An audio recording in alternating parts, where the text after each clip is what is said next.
প্রতিদিন বিকালে পানি দেওয়াটা হচ্ছে একটা কাজ। পানি না দিলে গাছ শেষ হয়ে যাবে, যেহেতু বাগানের গাছ, ছাদের গাছ, এগুলো মাটিতে না, তাই পানি নিয়মিতভাবে দিতেই হবে।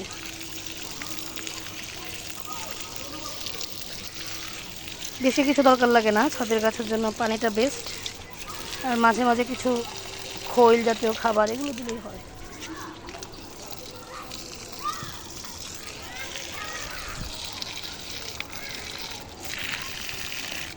যে এখানে সবজি পচিয়ে রেখেছি, এই বালতিটাতে এটা গাছে দিব।